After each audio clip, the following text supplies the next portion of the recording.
Grace, thank you so much for coming in today. It's good to see you again. It's good to see you too. Thank you for having me. I'm excited to catch up a little bit in this conversation about senior year and where you're off to next, and talk about Roland Park a little bit and just all the things that are going on in your life, and we'll just see where the conversation takes us. So how's everything going today? Monday. It's going May well. 1st. Yeah, it's fresh start towards the end of the senior year, which is an interesting feeling, like the start of the end. But definitely going well, heading into APs. So that study period starting, and definitely looking forward to wrapping the year up on a strong note and, saying those final goodbyes and starting fresh. Yeah, bittersweet, right? It is. You've got a lot that will happen in May. What do you look forward to in this month? I guess this is the last month, really. It is, for sure. So our classes wrap up next Wednesday, and then after that we go into our senior projects over at Roland Park, which I'm super excited about. Looking forward to having some time over at the emergency department at a hospital and getting to spend some time there, and then going back to my middle school and spending some time volunteering over there. And so just like a great way to, have that transition from high school all the way into, college. So looking forward to that. So you have a couple things going on for the encounter, it sounds like. Yeah. So I'll be spending some time with Dr. Nikki Allworth in the emergency department and over at GBMC, and then going to my middle school at Hartford Day and spending some time in the admissions department there. So I was really involved with admissions at Roland Park, and then I wanted to continue that interest as well. Interest. Okay. So tell me about those two interests and where they started. So you're in the hospital, and then, you'll be doing some admission stuff as well. Yeah, I think it's a great balance between my academic interests and personal interests, just being on the social side, and then over in the admissions department, and then over in the hospital getting to really hone in on my interests of biology and that passion as well. Okay, so biology is your big subject. It is, for sure. I also love English, of course, revisiting that 11th grade English class, but I do love biology, and that's what I hope to continue on with in the future. Awesome. Well, okay, so Tulane next year. Yeah. I've never been to Tulane. I know it started as a medical college. Why there, and what was that process like to apply and get into Tulane? Yeah, so it definitely started off just a school that I had never heard of until last August, when my college counselor said, you need another school for your list. And then I applied and started looking into it. Definitely was oh my gosh, New Orleans, that's a huge different place with a different culture. Yeah. And then I visited after I applied and was just completely fell in love with that, the jazz culture, all of the rich history, the bubbly people, the constant things to do. It's extremely exciting. Wow. So, yeah. Good for you. Definitely recommend as a place to put on your bucket list for visiting. Yeah, New Orleans is on my bucket list. I've been to Charleston. Have you been to Charleston? I haven't, no. Charleston's pretty cool. But yeah, never made it down to New Orleans. It's a very cool place. Yeah. So I'm excited. So you're doing ROTC there. I know you were interested in Air Force for a little bit, right? And just generally the military. It's interesting because I've got some military in my family. I've got the Army shirt on today. Wear this a good bit because my sister went to West Point, and as I told you, she's marrying an Army Ranger this month. I've got to give a toast at the wedding, so I'm working on that a little bit. But I'm curious about your interest in the military because I know how difficult it is and how special of a person it takes to do something like that. So where did that start out for you? I think it definitely started with my family. So all of the guys in my family have been in the Army. So my uncle, my grandfather, my dad, and definitely grew up as a military child. And then it was a few summers ago during COVID, my brother, was a dependent of my father, and he was like, oh man, I turned 25, I graduated college, I'm no longer dependent. And I was like, I don't want to live like that. And so I was like, okay, I guess I'll, he's definitely not the type of guy to go into the military. So I was like, all right, I guess it's, my turn now. And it's a combination of following and, family footsteps, and also just growing up in that lifestyle. And my dad said to me, you know what, Grace, maybe the Army isn't for you. And out of the best place in his heart, but he was like, why don't you look at the Air Force? And I did, and then I had these, options between the Academy and ROTC, and just when talking to the people at Tulane's ROTC, just really was it sounded like the best option for like balancing like the lifestyle and getting to enjoy like a new place in a new city, and still having like that path for a career in the future. Yeah, I like that. I remember the first time I went to the Naval Academy, and I'm definitely not the type of person that would go to an academy. I think I would do okay there, but I went to the Naval Academy, and it's so beautiful there. And, you're looking at all these brand new buildings and fields and the water and, people walking around in their uniforms. But the walls that like wrap around the campus, they freaked me out because I felt like I was going to be trapped. I feel that way a little bit at West Point because you got to go through all these barriers over this bridge and check your ID to get into the campus. And I don't know. I think the ROTC sounds a little bit more like my pace. It seems like you can have a life as a student and also get the military part as well. Right, it's a bit more transitional. Than I understand that feeling of you saying like the big wall is up and like the extreme like introduction like right off the bat in the middle of June, and rather than like coasting into it a little bit. When my family dropped my sister off at West Point, I remember I was along for the ride, and my sister was so stressed out, so nervous, and I'm definitely not the type of person to be in the car. I like messing around a little bit, and I wasn't going to the military, so I was sleeping in, and they were rushing. And I remember when they dropped the first years off at West Point, you get your final goodbye to your parents and your family, and you get, I think, maybe 60 seconds or 90-second goodbye. You say goodbye, and then all of a sudden, all the new people are kind of behind the wall, and you just hear them getting yelled at right away. And you're like, my mom's like, oh my gosh. Yeah, your mom's very strong for doing that. I don't think my mom would have, really done too well in that moment. So definitely giving her a bit more welcoming goodbye. What is the ROTC program like at Tulane?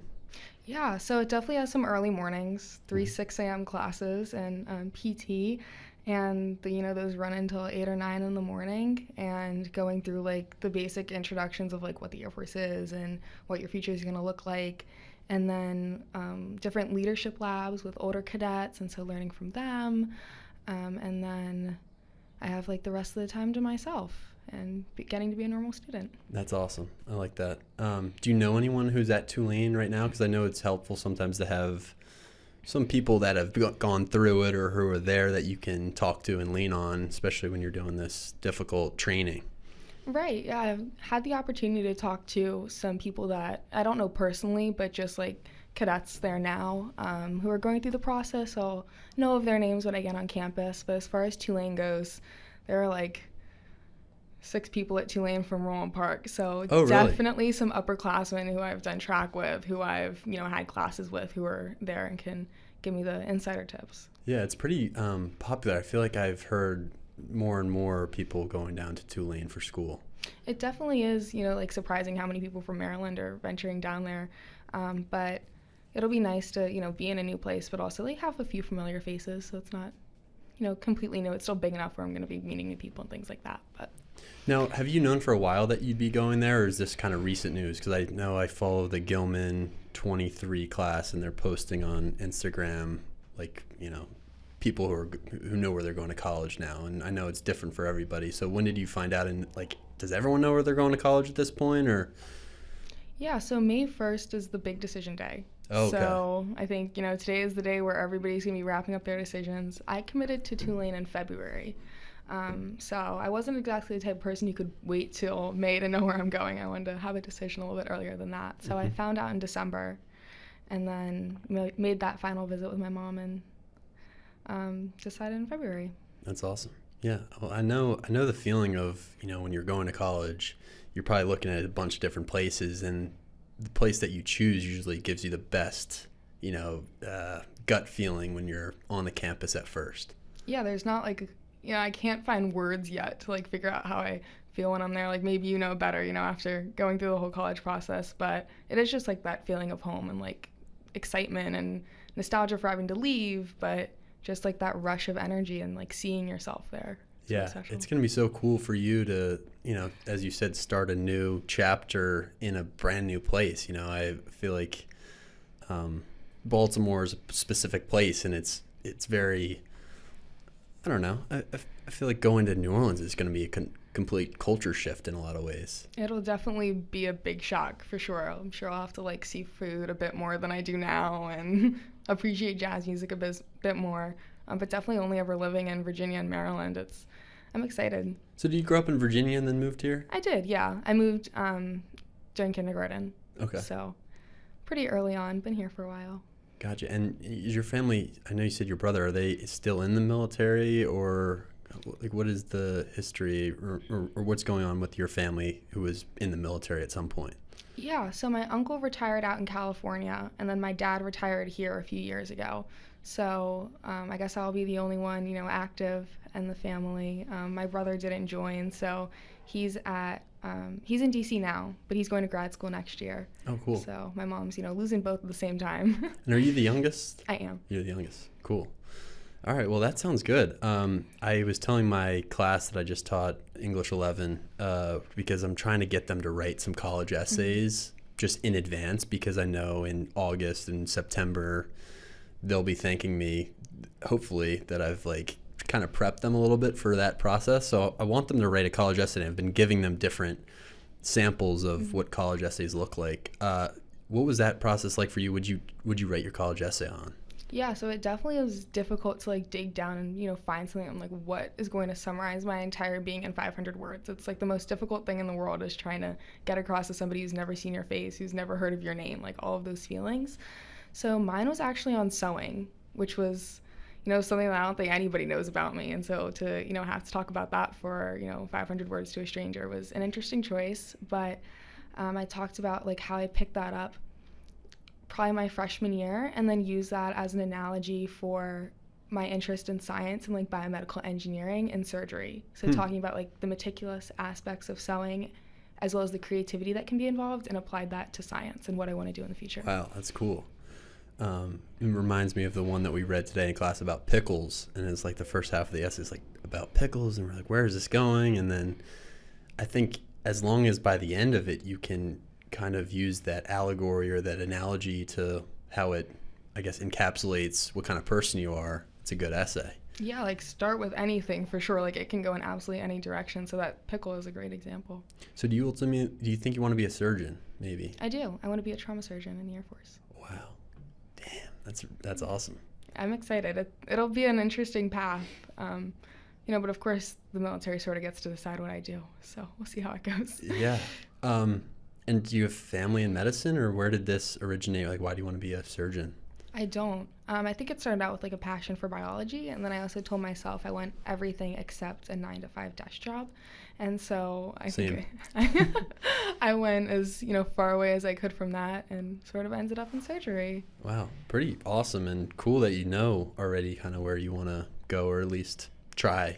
Yeah, I definitely want to try that, and getting to do different internships in that area has been helpful.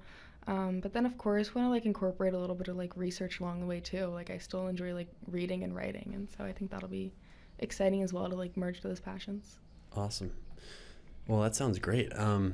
So shifting kind of to Roland Park and this year and being the school president, correct? Yes. What has that experience been like for you? And how's the year been, I guess, generally?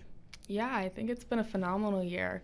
So I definitely started out with a bang. Roland Park is this amazing tradition, which is sort of an introduction from the seniors and from the school president about what they hope for the year, and it's called opening day. And so we have speeches from the student government president and performances from different ensembles, and a big senior dance that they plan. And so it was a great way, in my speech, and through the dance of the class and the different songs we chose, to be able to say look, this is what I want for the year. I want us to work on empowering each other and building each other up, and sort of focusing on the little moments that we can celebrate day to day. We do a great job as a school is having a lot of school spirit and having a lot of events, but working on the everyday, how can we make the little ups and downs feel more positive.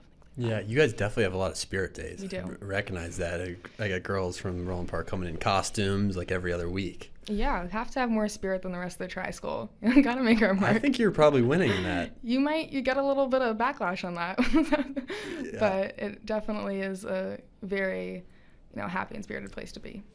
What would you say, for a student who's looking at, because when I first moved to Baltimore, I went to a public school outside of Philadelphia, and down here, there are just so many private schools around the area.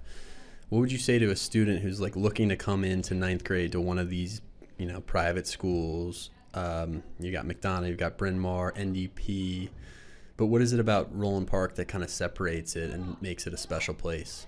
Yeah, I think for me it definitely started off with like that initial feeling that we were talking about earlier with college. Like I went to Roland Park and I said, I don't want to apply anywhere else. Like this is where I'm going. And so it is the community and the spirit, and then also that merging that you have like with the tri-school and being able to have that all-girls school environment, and then also like the co-ed aspect as well is really awesome. And then we definitely take into account like a lot of wellness, which I think is definitely a huge topic. Is there are more and more struggles, with teenagers, and Roland Park's like attention to having a strong wellness program and having super supportive teachers and fostering those relationships early on to like having a more comfortable atmosphere, I think definitely sets Roland Park apart. Interesting. So let's talk about that a little bit, because wellness is super important, and I know that Gilman has placed an emphasis on that recently. What are some things that have been helpful, or just things that you've recognized as important that you're doing in that way at Roland Park? Yeah, so I think it definitely starts with like the wellness office, and they have a ton of fun events to make their environment warm and welcoming, and being a place where you can go whether you have a big issue or not. And so being a lot more preventative than necessarily like focusing just on treatment, which I think is helpful. So they'll have different yoga classes that you can take and try it for the first time, or different like Zen activities like coloring, or like a meditation space, which has also been super helpful. Zen activities, I love that. Yeah. I've been doing puzzles are very helpful. Yeah. They stress me out a little bit, but Oh yeah. I do losing a piece, but I could definitely see how putting it together can be calming. Yeah, I mean, just like put the computer, the phone away, and just work on a puzzle.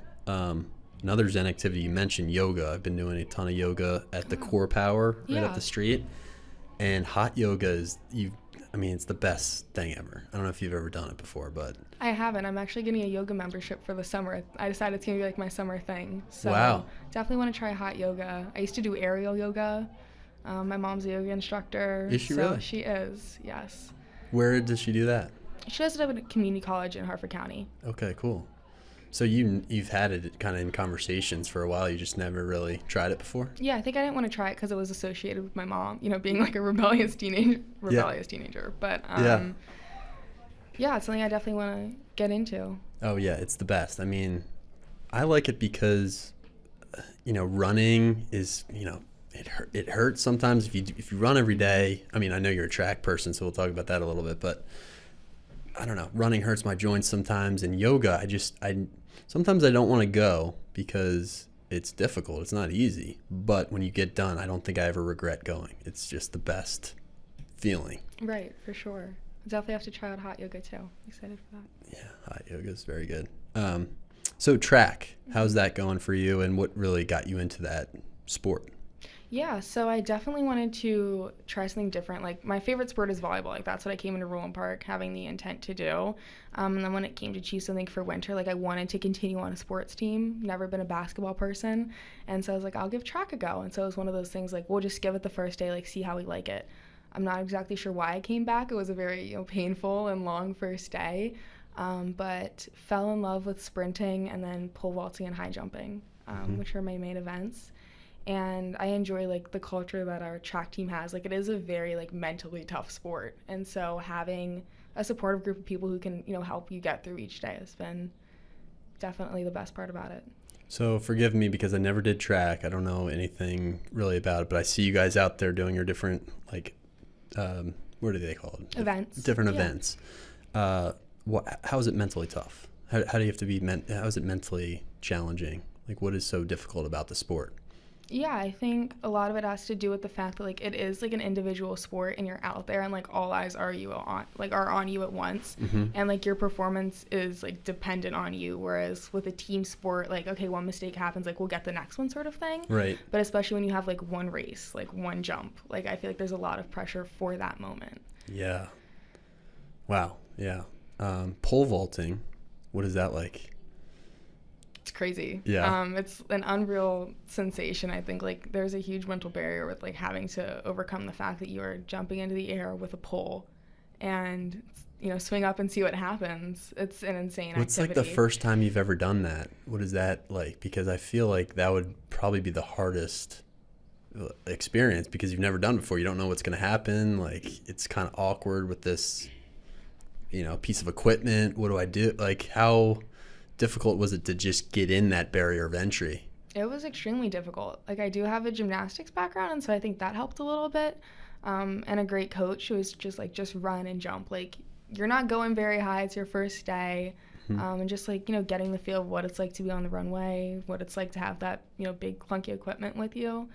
So it's definitely one of those things where you just have to like be there and be in the moment and give it a shot and, cross your fingers. Track's one of those sports, and I could say the same about tennis because I've been playing a lot of tennis lately. That like the more you think, the worse you do. Like you don't want to think. The more you overthink it and are in your own head, the worse you're going to perform. I agree. It's one of those things where you just sort of have to, go for it. And like running's one of those things naturally, I think, that clears your head. Like it's hard to, think when you're like running at full speed. And so definitely one of those things where you just got to like let it go and, lock in and do your best. Changes day to day. And you said the sprinting is your event. Yeah, so I do a little bit of sprinting relays as well. So I do the 4x2, so 4 people running 200, and that's been something that I've gotten into just my senior year. And that's been a lot of fun. It's like a short, quick race, and it can be pretty enjoyable too to switch things up from the jumping events. So do you think you're going to have to do a lot of training this summer and running and different other, physical activities before you go to ROTC? Like, do you have like a packet or some kind of training regimen that you have to get done this summer? They haven't given me anything specifically, but, definitely those 2-3, times mile runs that I'll have to do in the fall, the pull-ups, the sit-ups, everything that you think about when you think about the military. Definitely have to like maintain the shape from track all the way through the summer. Wow.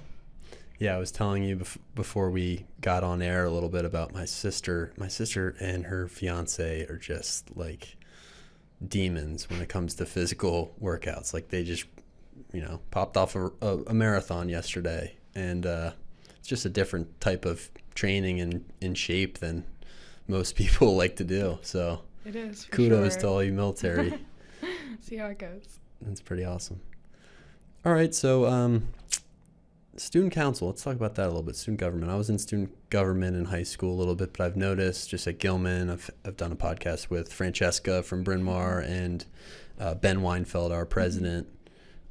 It's a little bit different at our schools because, you speak a lot, I assume, in front of the student body, and, it's a big position. What has it been like being a part of the student government at Roland Park? Right, yeah. So I started off my freshman year, and it was sort of a way I had a teacher who's a great mentor to me over at Roland Park just tell me, like, you need to just be involved in an organization, try it out, and it'll be a way for you to meet people. And so I did, and then, like, fell in love with the aspect of the environment where we could just, like, fire out ideas at each other, and I liked watching the process of things go from idea on a whiteboard all the way up to, like, execution. That was, like, a really satisfying process. And then as I worked my way up through student government, I fell in love with being in a room with, those freshmen who've never been in that space before and getting to, show them like what leadership is like and using their voice and using others' voices to like build up their own ideas, and just really that teamwork aspect is so inspiring. Was there someone you looked up to when you were a young, like freshman, that was maybe the president or someone at the school that you kind of wanted to follow their footsteps a little bit? Yeah, there was I think she was like a class secretary, maybe the vice president when I got there. So like hot girl, and she just had like this amazing voice no matter what position she was in. And she's somebody who was like a little bit quieter in the classroom, but like once she got to student government, I felt like I was constantly hearing her voice and like constantly hearing like all these ideas that like I had never even thought of before, and it was just like so inspiring. And then she was like class president her senior year, and so I loved watching her like go through a little bit of student government as well. Yeah, I think it's so important for student government, but just for, high school students to have somebody who's a little bit older that you can look up to and try to be like them. It's interesting. Talking about, it's kind of different, but interesting. I have a student that went to the Taylor Swift concert a couple weeks ago. She goes to Bryn Mawr, and you know, she just wrote an essay about how much she looks up to Taylor Swift and how Taylor Swift is this like courageous and has a great message, and it just interests me how much like girls look up to Taylor Swift as a role model. You know, she's like, and she was big when I was younger and growing up, but even today, like a lot of high school girls like look up to Taylor Swift as a really important role model and figure. Yeah, she's definitely like a great, role model as, like a woman and being in the entertainment industry and just like making that shift to keep her relevant like so many years. But yeah, just like finding anybody in the media or in like the community that you can have somebody to look up to is just like such a great thing to, emulate like what you like about them. Yeah, I think, I think that's really important. How about some teachers that you've had either at Gilman, Roland Park, or Bryn Mawr? I know you take classes at Bryn Mawr too. Just in the tri-school that have like kind of shaped you. I'm sure your biology teachers have played a big role in your life because you're so interested in that subject.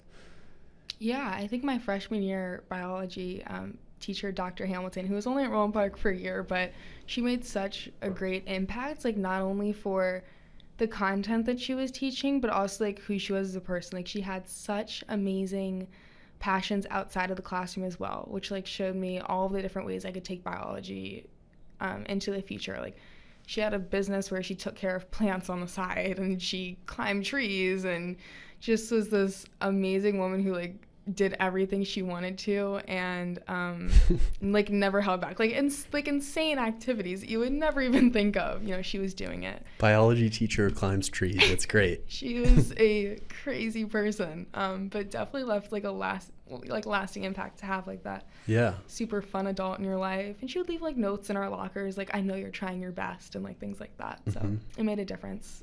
What's in the realm of biology, what has like fascinated you from day one? What's the most interesting part of that subject for you, do you think? Because I know it's a big subject and there's a lot that you can study, but is there something specifically that really caught your interest at first? Yeah, so I'm studying cell and molecular biology next year, which is what I truly like, and just like it's fascinating, and I can't even wrap my mind around like how you have so many tiny things inside of you, like doing, one big, process and being able to sustain life and just everything that goes on inside of every person, like at their core, and that's like similar about everybody is fascinating. And then somehow we're different, like it's very philosophical, but like learning how everybody works is crazy.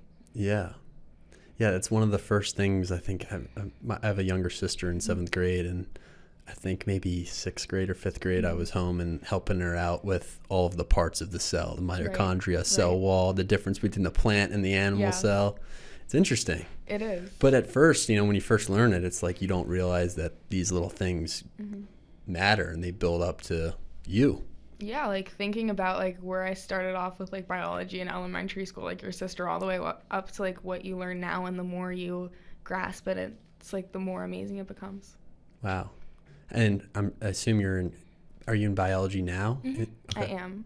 AP Bio? Yes. How's that? It's going well. It's my favorite class. I'm also very fortunate with my teacher, Mr. Morganti, who like creates so many fun ways to look at biology, and we're constantly doing different games and labs, and it stays very hands-on despite being an AP class. Now, is there a lot of memorization involved, or is it more equations? Like, what is biology kind of, like, what is the study like? Is it a lot of regurgitation? I feel like I remember where I had to like read a lot of things and just commit it to memory for the tests. A lot of it is committing to memory, bigger concepts about how things work. But then I think the questions are very interesting about how you apply that information, and they'll give you like a sample experiment, like what are you going to do with the information that you have, like to be able to like solve this experiment or things like that.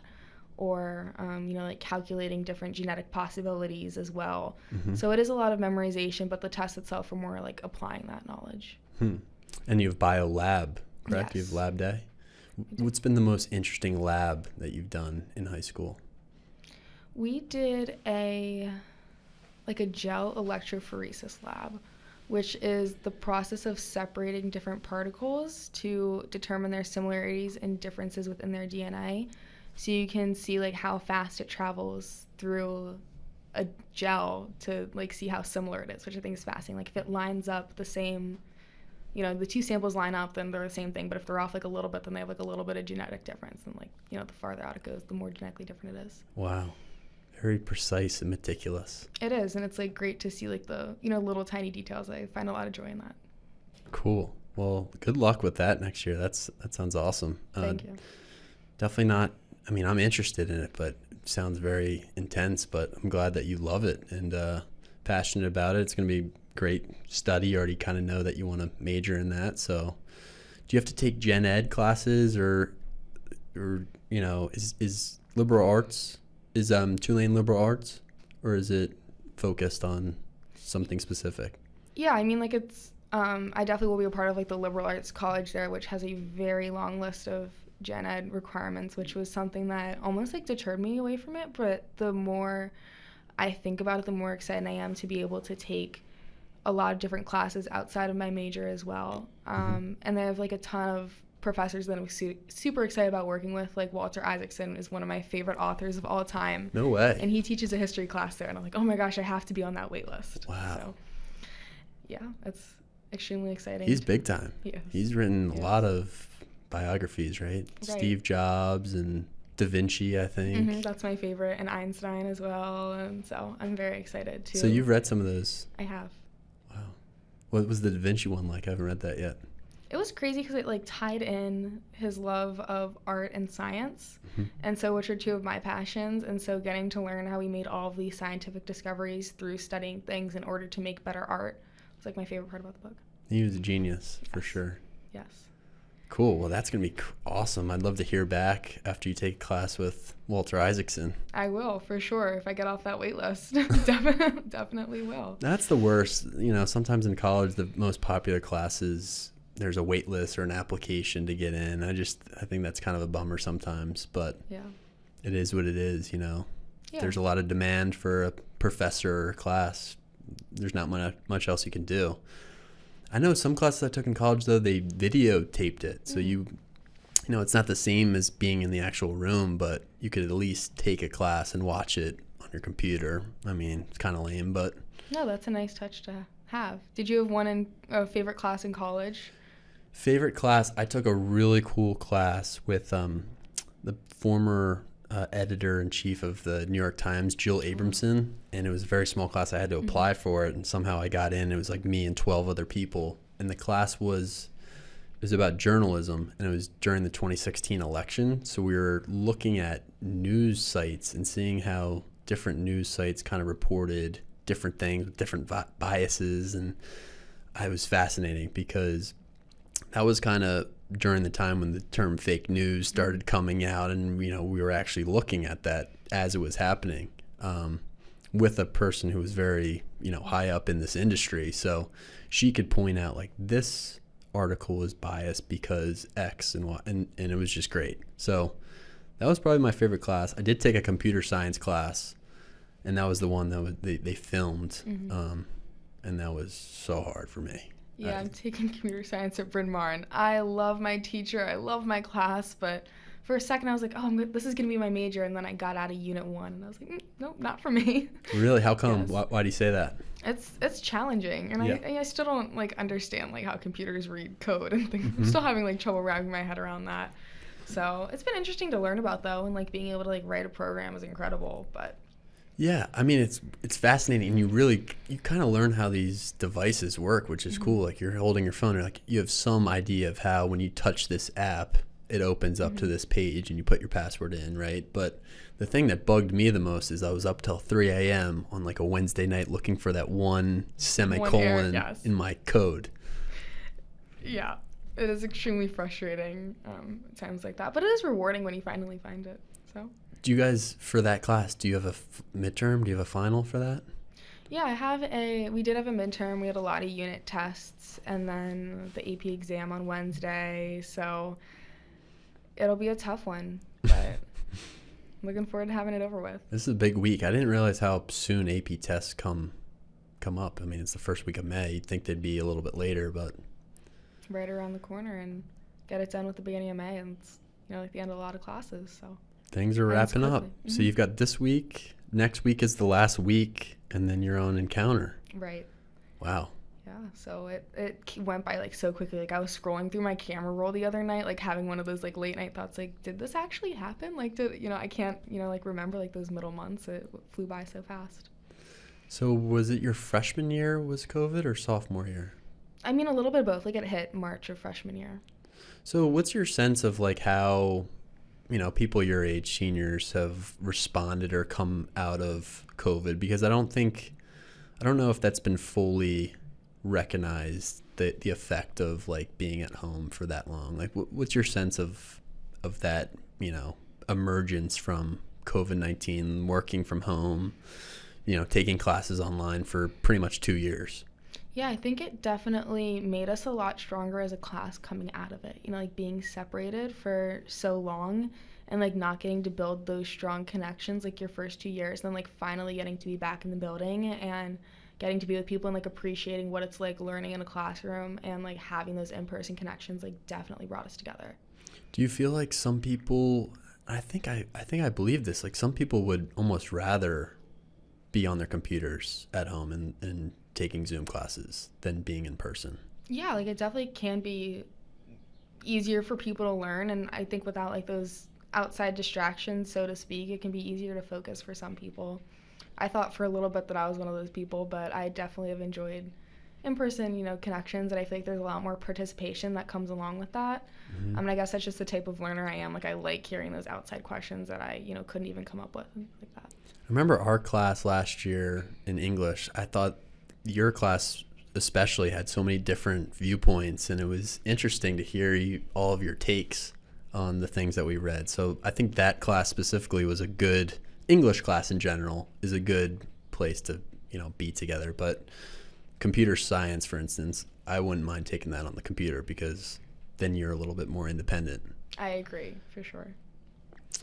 All right, Grace. Well, we've got Walter Isaacson as a book rec. Yes. What else do you have for us today, book recommendations wise? I really like Tuesdays with Morrie by Mitch Albom. So Mitch follows along sort of the end of his professor Morrie's life. So at the end of his time in college, he like made this promise to his professor of sociology that he would like come back and like visit and keep in touch because he had made such a great impact on his life.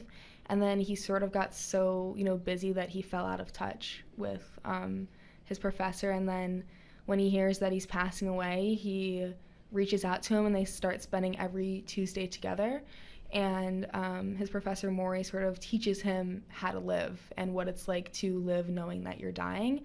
And so it's one of those books that sort of like, rips your heart apart and like puts it back together in a way. Wow. Oh, wow. I didn't know it was that deep. It does get deep, but it's an interesting read, especially as a senior, mm-hmm. and, leaving someplace and like being reminded to look back to high school and those people who have made an impact. It reminds me a little bit, and I should read it again because I know it's a short book, right? It's quick, yeah. But it reminds me of a lot of this book I teach in this leadership class in the fall. Am I forgetting the book's title? Breath. When Breath Becomes Air. Mm-hmm. Have you read that one? No, it's on my list though. Yeah. Okay, I would recommend that one. That one, very similar to the one you're describing. It's about a doctor who finds out in his 30s, really, really sad, that he has stage 4 cancer. Mm-hmm. And it's very deep, but he's writing the book, and he was one of these people, sort of similar to your interest, where he's a surgeon, but he also really loved English, and he wanted mm-hmm. to be an English person for a long time in college, and he took English classes and then just went the pre-med route. So he's a very talented writer, but he's describing his time in medical school and, as a surgeon through this really vivid writing. So I would recommend that book. It's very powerful. For sure. Yeah, it sounds very similar in that way. Yeah. So, all right, Grace. Well, anything else that we should cover today on the episode? What are we on at 122, 123? Oh my gosh. It's been going along for a while. I think we need some more Roland Park. For sure, not a lot of Roland Park representation over there. I know. It's definitely a different side of the tri-school and a totally different environment from, the side of the bridge. So I'd like to get some teachers, mm-hmm. maybe. I will give you a list. Okay. I think Miss Carter Bay, she just She was the dean of students, and now she's the assistant head of the upper school, has had a lot of experience in different roles. And so I think she's phenomenal. Okay. And same with Miss Sarah Pope in the Leadership Institute as well. She's taught a whole bunch of different classes on like philanthropy and finance, and she was a lower school teacher too. So all right. fantastic people. That'd be great. And maybe a couple seniors, even though I know we Yes. don't have much time left with the seniors. You guys are leaving and going, to the next chapter. But, yeah, we'll try to fit in a couple more. For sure. Well, Grace, thank you. It's been a great episode. Best of luck to you next year. It sounds amazing what you're doing. So good luck, and thanks for coming in today. Thank you for having me.